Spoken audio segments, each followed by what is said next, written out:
ফ্যাসিবাদের মুক্ত বাংলাদেশে কেউ কেউ অহেতুক ইস্যু তৈরি করে দেশে অস্থিরতা সৃষ্টির অপচেষ্টা শুরু করেছে। এসব পরিস্থিতি তৈরি করে তারা নিজেদের অজান্তেই পতিত পরাজিত পলাতক স্বৈরাচারের পুনরুত্থানের পথ সুগম করছে কিনা সেটি মনে হয় ভেবে দেখা প্রয়োজন আমাদের। একটি গোষ্ঠী পরিকল্পিতভাবে দেশকে অস্থিতিশীল করার চেষ্টা করছে অভিযোগ প্রধানমন্ত্রীর। ফ্যাসিবাদের উত্থানে সহযোগিতা কিনা ভাবার আহ্বান।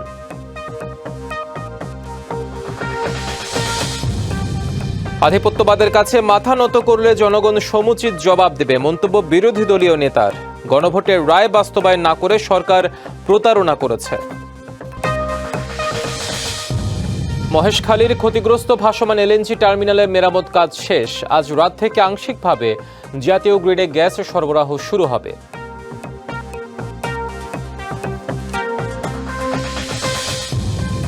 এবং এবার কাতারের মধ্যস্থতায় যুক্তরাষ্ট্র ইরান যুদ্ধ থামানোর চেষ্টা, শিগগিরই চুক্তি, জানালেন ডোনাল্ড ট্রাম্প। পদত্যাগের গুজব নাকচ পেজেশকিয়ানের।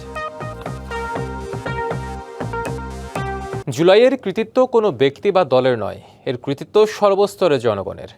বাংলাদেশ আর কখনো আর তাবেদারি রাষ্ট্রে পরিণত হবে না, বরং জুলাই শহীদদের কাঙ্ক্ষিত বাংলাদেশ করতে চায় সরকার। জুলাই গণঅভ্যুত্থান স্মৃতি জাদুঘর উদ্বোধন করে এসব কথা বলেন প্রধানমন্ত্রী তারেক রহমান। দেশে কেউ অহেতুক দাবি তুলে অস্থিতিশীল পরিবেশ তৈরির চেষ্টা করছে অভিযোগ করে সরকার প্রধান প্রশ্ন তোলেন, এটি ফ্যাসিস্টদের আবারও উত্থানের সহযোগিতা কিনা তা ভেবে দেখতে হবে। 2 বর্ষপূর্তিতে জুলাই গণঅভ্যুত্থান স্মৃতি জাদুঘরের দুয়ার খুলল। 24-এর আন্দোলনের স্মৃতিচিহ্ন ধরে রাখতে বুধবার সকালে রাজধানীর শেরেবাংলা নগরে জাদুঘরটির উদ্বোধন করেন প্রধানমন্ত্রী তারেক রহমান। উদ্বোধন শেষে জাদুঘরের বিভিন্ন গ্যালারিতে সংরক্ষিত নিদর্শন, আলোকচিত্র, দলিলপত্র ও স্মারকগুলো ঘুরে দেখেন প্রধানমন্ত্রী।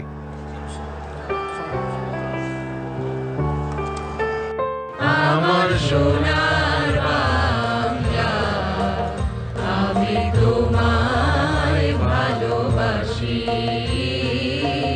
এরপর জাতীয় সঙ্গীত পরিবেশনের মধ্য দিয়ে জুলাই স্মৃতি জাদুঘর প্রাঙ্গণে শুরু হয় আলোচনা অনুষ্ঠান। জুলাইয়ে নিহত পরিবারের স্বজনদের উপস্থিতি ও স্মৃতিচারণে এক আবেগঘন পরিবেশের তৈরি হয়।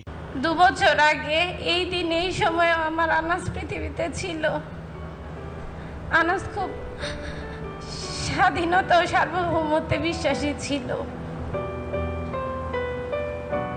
প্রধান অতিথির বক্তব্যে প্রধানমন্ত্রী তারেক রহমান বলেন, জুলাই জাদুঘর গণতান্ত্রিক অভিযাত্রার সঙ্গী হবে, নতুন প্রজন্মের কাছে তুলে ধরবে পূর্বসূরিদের সাহসিকতা।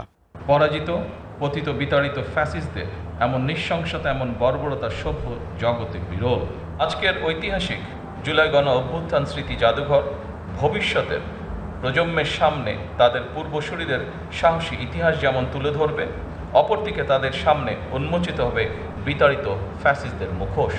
এই জাদুঘর বাংলাদেশের মানুষের সামগ্রিক গণতান্ত্রিক অভিযাত্রার সঙ্গে জুলাই গণ অভ্যুত্থানের সম্পর্ক তুলে ধরবে।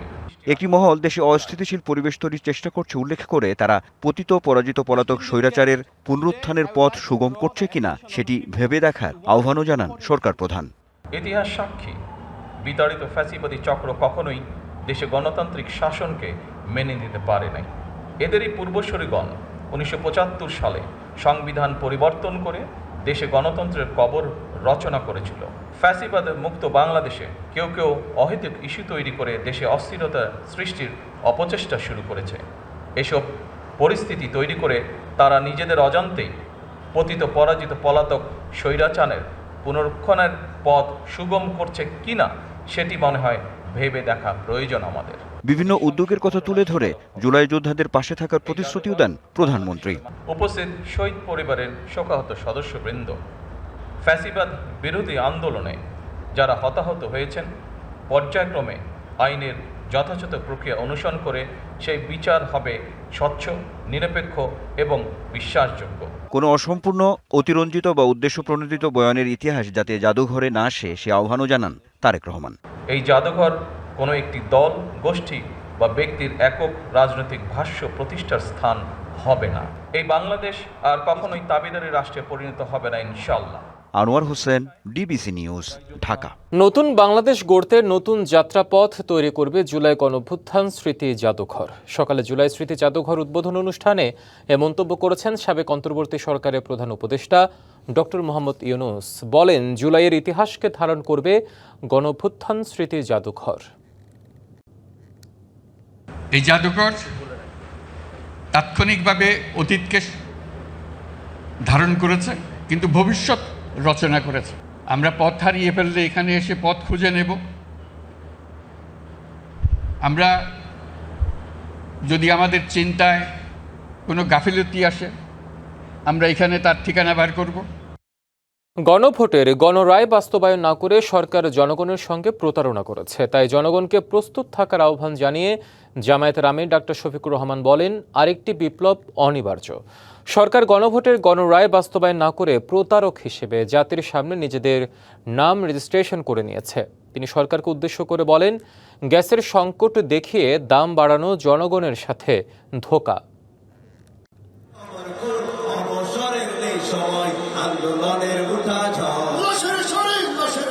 ত্যাগ আর অদম্য সাহসের পথ পেরিয়ে যে ইতিহাস লেখা হয়েছিল, আজও তার প্রতিধ্বনি শোনা যায় মানুষের কণ্ঠে। 2 বছর পেরিয়েও জুলাই শুধু স্মৃতিতে নয়, দাবি, স্বপ্ন আর প্রত্যাশার নাম। শহীদদের আত্মত্যাগ, আহতদের বেদনা আর লাখো মানুষের ঐক্য বারবার মনে করিয়ে দেয়, ইতিহাস কেবল স্মরণ করার জন্য নয়, তার অঙ্গীকার বাস্তবায়নেরও দায়িত্ব রয়েছে।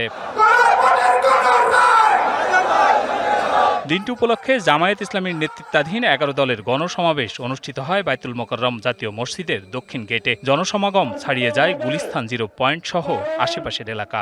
এই প্রধানমন্ত্রীর চেয়ার, এটা আপনার না, এটা বাংলাদেশের জনগণের।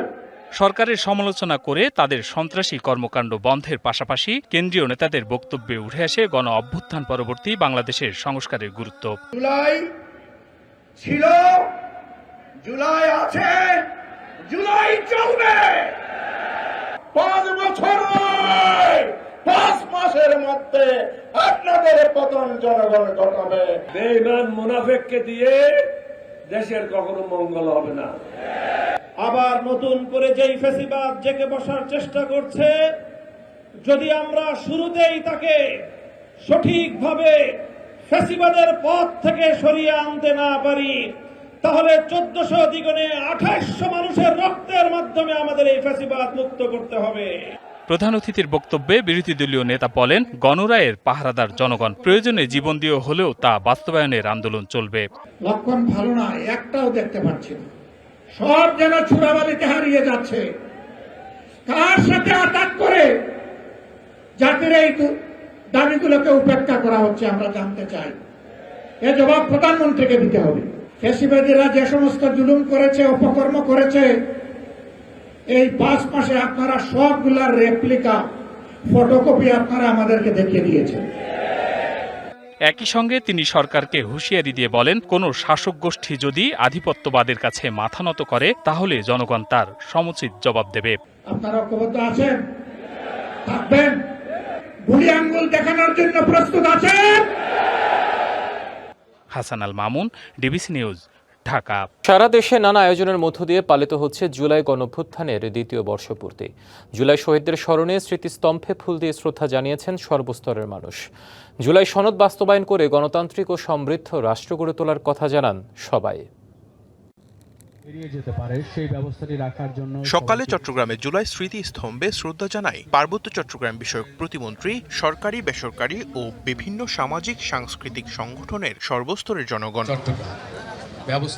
প্রতিটি সংস্কার প্রস্তাব জনগণের সব অংশীজনদের মতের ভিত্তিতে গৃহীত হবে বলে জানান প্রতিমন্ত্রী। জুলাই জাতীয় সনদ 2025 যেইভাবে দক্ষিণ প্লাজায় স্বাক্ষরিত হয়েছিল, অবশ্যই সকল সংস্কার সেই আলোকেই বিএনপি বাস্তবায়ন করবে। বরিশালে জুলাই স্মৃতিস্তম্ভে শ্রদ্ধা জানিয়ে একটি বৈষম্যহীন গণতান্ত্রিক এবং ন্যায় ভিত্তিক বাংলাদেশ বিনির্মাণের অঙ্গীকার জানান রাজনীতিক নেতারা। যেই শহীদের রক্তের বিনিময়ে আমরা ফ্যাসিবাদকে হটিয়েছি, সেই শহীদের রক্তের মর্যাদা প্রতিষ্ঠা করার জন্য দেশের অর্জিত গণতন্ত্রকে আমরা প্রাতিষ্ঠানিক রূপ দেওয়ার জন্য দৃঢ় প্রতিজ্ঞ থাকব। রংপুরে বৃষ্টি উপেক্ষা করে জুলাই স্মৃতিস্তম্ভে ঢল নামে সর্বস্তরের মানুষের। জুলাই চেতনাকে ধারণ করে বৈষম্যহীন বাংলাদেশ গড়ে তোলার অঙ্গীকার জানান সবাই। আমরা চাই যে এই দেশে নতুন করে আর কোনো ফ্যাসিবাদ যেন জন্ম না নেয় এবং এই বাংলাদেশে একটি সোনার বাংলা যেন গড়ে ওঠে, এটা আমাদের প্রত্যাশা। সিলেটে সিটি কর্পোরেশনের প্রশাসক ও জেলা প্রশাসকের নেতৃত্বে আহত জুলাই যোদ্ধা এবং শহীদ পরিবারের সদস্যরা শ্রদ্ধা জানায়। আলোচনা সভা, চিত্রাঙ্কন প্রতিযোগিতা সহ নানা আয়োজনের মধ্য দিয়ে খুলনায় পালিত হচ্ছে জুলাই অভ্যুত্থানের দ্বিতীয় বর্ষপূর্তি। রাজশাহীতে জুলাই স্মৃতিস্তম্ভে ফুল দিয়ে জুলাই শহীদদের প্রতি শ্রদ্ধা জানানো হয়। জুলাই শহীদ পরিবারের সদস্য ও আহত যোদ্ধাদের সর্বোচ্চ সুযোগ সুবিধা নিশ্চিতে সরকার কাজ করছে বলে জানানো হয়। ঠিক গত 2 বছর আগে এই সময় আমি গুলিবিদ্ধ হয়েছিলাম এবং সেই বুলেটটি এখনও আমার মেরুদণ্ডে আছে এবং সেটা বের করা সম্ভব নয়। হয়তোবা বের করতে গেলে পঙ্গুত্ব বরণ করতে হতে পারে। আপনাদের কাছে দোয়া প্রত্যাশা করি আমি যতদিন বেঁচে আছি বুলেটটা নিয়ে, ততদিন যেন আমি সুস্থ সবলভাবে বেঁচে থাকতে পারি। সেই বিপ্লব আর সেই অভ্যুত্থানের আমাদের সূর্য সন্তানেরা যারা জীবন উৎসর্গ করেছে, আমি তাদের আত্মার মাগফিরাত কামনা করছি। ময়মনসিংহে বৃষ্টিতে ভিজে জুলাই স্মৃতিস্তম্ভে শ্রদ্ধা জানানো হয়। আলোচনা সভায় বক্তারা জুলাই অভ্যুত্থান দিবসকে আন্তর্জাতিক দিবস হিসেবে স্বীকৃতির দাবি জানান। এছাড়া লক্ষ্মীপুর, বগুড়া, ফেনী, গোপালগঞ্জ সহ সারা দেশে যথাযোগ্য মর্যাদায় জুলাই অভ্যুত্থান দিবস পালিত হয়েছে। সঞ্জিদুল আলম, ডিবিসি নিউজ ডেস্ক। গণঅভ্যুত্থানের মূল লক্ষ্য শুধু সরকারের পতন ছিল না, বৈষম্যহীন বাংলাদেশ গড়ার জন্য ছিল। কিন্তু গণঅভ্যুত্থানের 2 বছর পেরিয়ে গেলেও সেই স্বপ্ন বাস্তবায়ন হয়নি। দেশে আবারও পুরনো রাজনীতিতে ফিরে যাচ্ছে। সকালে ব্রাহ্মণবাড়িয়ার সরাইলে আলোচনা সভায় এসব কথা বলেন সংসদ সদস্য ব্যারিস্টার রুমিন ফারহানা। আমি ছাত্র শিবিরেরও না, ছাত্র দলেরও নাই। এটা দেশের আইন শৃঙ্খলার যে নাজুক পরিস্থিতি সেটাকে ইন্ডিকেট করে। দলগুলোর যে তাদের অঙ্গ সংগঠনের উপরে কোনো রকম কোনো কন্ট্রোল নাই সেটা ইঙ্গিত করে। এবং দিন শেষে আবারও যে আমরা পুরনো রাজনীতিতেই ফিরে যাচ্ছি বা ফিরে গেছি সেটা ইঙ্গিত করে। মহেশখালীর ক্ষতিগ্রস্ত ভাসমান এলএনজি টার্মিনালে মেরামত কাজ শেষ হওয়ায় আজ থেকে আংশিকভাবে জাতীয় গ্রিডে গ্যাস সরবরাহ শুরু হতে পারে। এতে শিল্প, বিদ্যুৎ উৎপাদন, সিএনজি এবং আবাসিক খাতে চলমান গ্যাস সংকট অনেকটাই কমে আসবে বলে আশা করছেন সংশ্লিষ্টরা। রূপান্তরিত প্রাকৃতিক গ্যাস কোম্পানি লিমিটেড জানায়, টার্মিনালটি চালুর সব প্রস্তুতি শেষ হয়েছে। প্রাথমিকভাবে জাতীয় গ্রিডে দৈনিক 200 থেকে 300 মিলিয়ন ঘনফুট গ্যাস সরবরাহ করা হবে। আগামী সপ্তাহে টার্মিনালটি পূর্ণ সক্ষমতায় চালু হলে দৈনিক প্রায় 500 মিলিয়ন ঘনফুট গ্যাস সরবরাহ সম্ভব হবে বলেও জানায় কর্তৃপক্ষ। মহেশখালীর এই ভাসমান এলএনজি টার্মিনালে কারিগরি ত্রুটির কারণে 2 সপ্তাহেরও বেশি সময় ধরে জাতীয় গ্রিডে গ্যাস সরবরাহ দৈনিক প্রায় 500 মিলিয়ন ঘনফুট কমে যায়। এর ফলে রাজধানী সহ দেশের বিভিন্ন এলাকায় আবাসিক, শিল্প, বাণিজ্যিক, সিএনজি ও বিদ্যুৎ খাতে তীব্র গ্যাস সংকট দেখা দেয়। নানা সংকটের মুখেও তৈরি পোশাক শিল্পের বিশ্ববাজারে দ্বিতীয় অবস্থান ধরে রেখেছে বাংলাদেশ। বিশ্ব বাণিজ্য সংস্থার ওয়ার্ল্ড ট্রেড স্ট্যাটিস্টিক্যাল রিভিউ 2025 প্রতিবেদন অনুযায়ী 2025 সালে তৈরি পোশাকে বৈশ্বিক বাজার ছিল $574 বিলিয়ন, যেখানে চীন $157 বিলিয়ন রপ্তানি করে প্রথম অবস্থান ধরে রাখে। যদিও দেশটির রপ্তানি প্রবৃদ্ধি কমে প্রায় 5%, তবে বিশ্ববাজারে চীন একাই 27% বেশি বাজার দখলে রেখেছে। অন্যদিকে বাংলাদেশের দখলে মাত্র 7.5% বাজার। 2025 সালে বাংলাদেশ বিশ্ববাজারে তৈরি পোশাক রপ্তানি করে $38 বিলিয়ন বেশি তৈরি পোশাক এবং বাংলাদেশের পরে রয়েছে ভিয়েতনাম $37 বিলিয়ন পণ্য রপ্তানি করে, যা তৈরি পোশাকের মোট বিশ্ব বাজারের 6.5%। এরপরই রয়েছে ভারত ও পাকিস্তান। ভারত $17 বিলিয়ন আর পাকিস্তান $9.91 বিলিয়ন রপ্তানি করে চতুর্থ ও পঞ্চম অবস্থান ধরে রাখে তৈরি পোশাকের খাতে। যুক্তরাষ্ট্র ইরান যুদ্ধে এবার নিচ্ছে নতুন মোড়। কাতারের মধ্যস্থতায় হরমুজ প্রণালী খুলতে চুক্তির আভাসে বিশ্ববাজারে কমেছে তেলের দাম।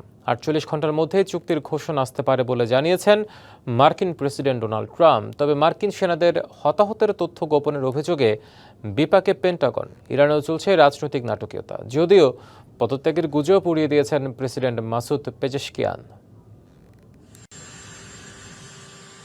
হরমুজ প্রণালীতে উত্তেজনা অব্যাহত। অবরোধের অংশ হিসেবে এরই মধ্যে 45টি বাণিজ্যিক জাহাজের গতিপথ পরিবর্তনে বাধ্য করেছে মার্কিন নৌবাহিনী। দেশের ভেতরেও তোপের মুখে পেন্টাগন। ইরান যুদ্ধে ঠিক কত মার্কিন সেনা মারা গেছে এই তথ্য গোপনের গুরুতর অভিযোগ উঠেছে। ডেমোক্রেট আইন প্রণেতারা শুরু করেছে তদন্ত। তাদের দাবি যুদ্ধ আইন এড়াতেই নিহতের তালিকা গায়েব করছে পেন্টাগন। এর মধ্যেই আশার বার্তা দিলেন মার্কিন প্রেসিডেন্ট, দিলেন সংঘাত বন্ধের ইঙ্গিত।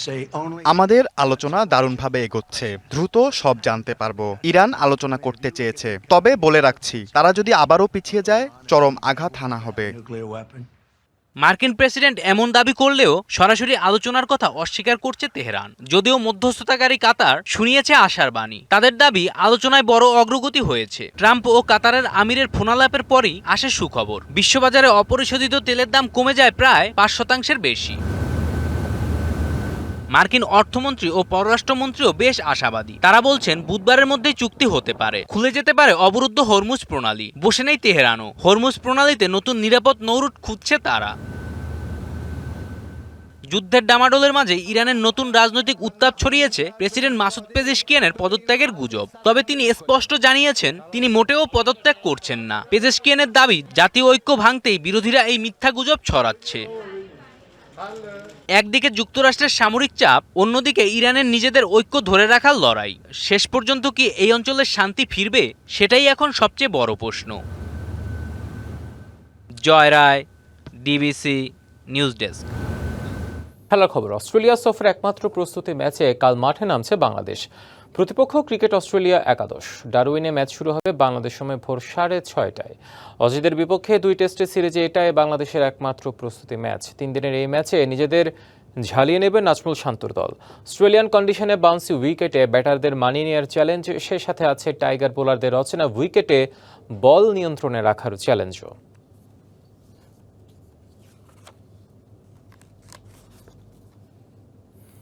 ডিবিসি সংবাদ এই ছিল এখনকার মতো। ডিবিসি নিউজের সংবাদগুলো পড়তে ভিজিট করুন dbcnews.tv আর ভিজিট করুন ডিবিসি নিউজের ফেসবুক পেজ এবং ইউটিউব চ্যানেল। ডিবিসির সঙ্গে থাকুন।